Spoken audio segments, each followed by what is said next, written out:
Now, I guess it's definitely a big schut to be doing a Siyum right now. Also, B'schut Rav, thank you also for giving us the opportunity to do it tonight.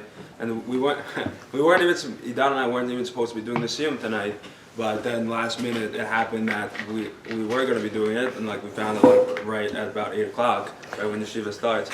So it's just, and it feels good to be like one of those people that's like, oh, like you want to just do a Siyum right now, and you're like, and like you can, because like you actually finished everything you wanted to do. That's good. You know, so like just like have that up your sleeve, you know, it's like a good feeling. So yeah, so Masechet Megillah, it pretty much discusses a lot of the halachot of Purim and reading the Megillah on Purim, and you know, like we run through a lot of the things that go on, you know, throughout the Megillah and different halachas and things that we really wouldn't know a lot about just by reading the Megillah, or at least if you haven't learned about it. So there are a few things that like stood out, at least to me.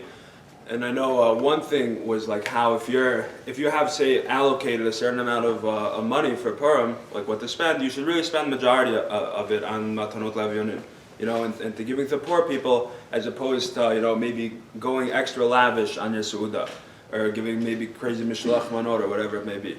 And that's something that's very overlooked that I think, you know, really should be emphasized a bit more. So there's a few things, I guess. I had a whole notebook at home. Like every single day I was writing down something, and then I don't have it here, so like I don't have any of that. But I just opened it up, and there's a few nice things I thought I'd share. It says, basically there's a discussion. You know, there's a whole idea. Like people would ask the Rabbanim,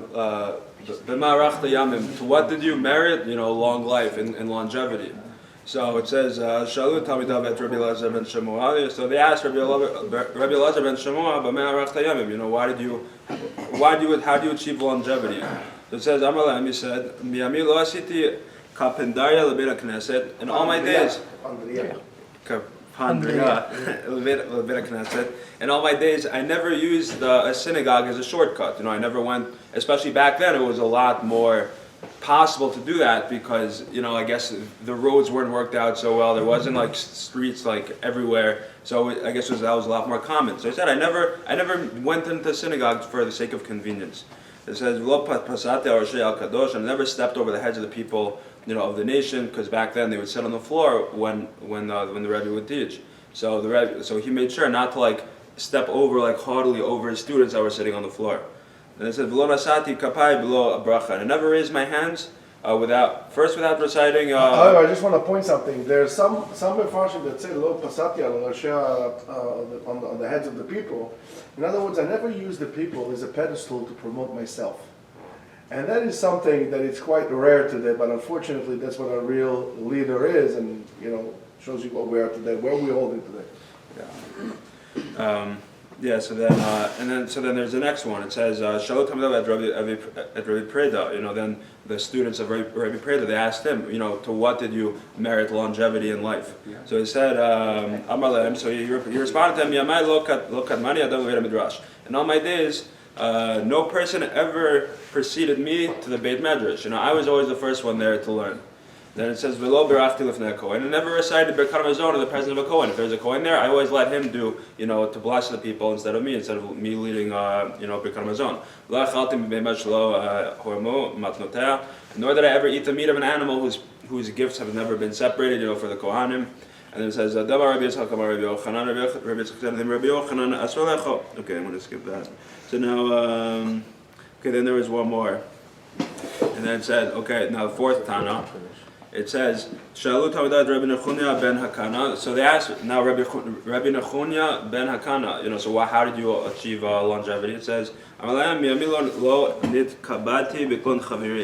all my days I never derive honor from the shame of my fellow.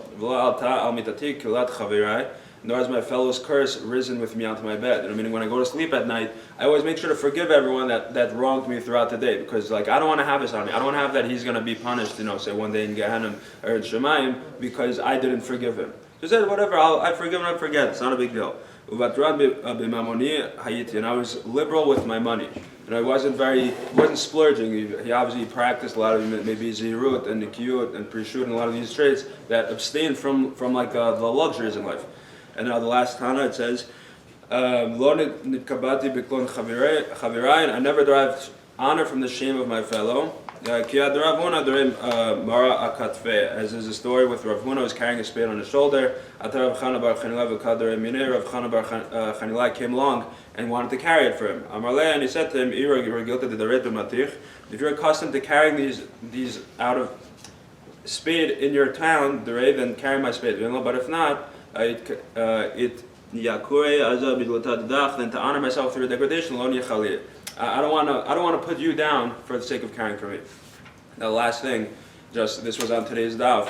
There's just like one lesson. It said, Tanya son of Rabbi Shimon ben Elazar Omer, Im yomru lechazakinim stor v'yeladim b'nei. So it says, Rabbi Shimon ben Elazar says, if old men, meaning like the chachamim, if they say to demolish, but the young people say no, we build. Store v'al tivnet. It says demolish and don't build, meaning listen to the zakinim. Mipnei shestirat zakinim binyan, because the demolishing of the elders is really building. So meaning like the zakinim and the chachamim, they've been around a lot longer than the younger people that think they know everything. And that's a big lesson for us today. A lot of times maybe we're on a halacha that maybe we say, oh, like how could I like implement this now into my life? Like I'm not used to doing that. It doesn't mean to say no. It means that we should never have this mindset of I don't want to do it because I'm not comfortable with it.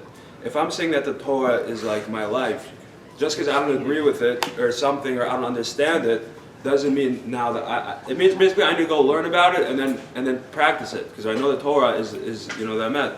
That's really how it's supposed to be. Okay, so now. All right, so let's switch for the Kaddish a little after. So we just do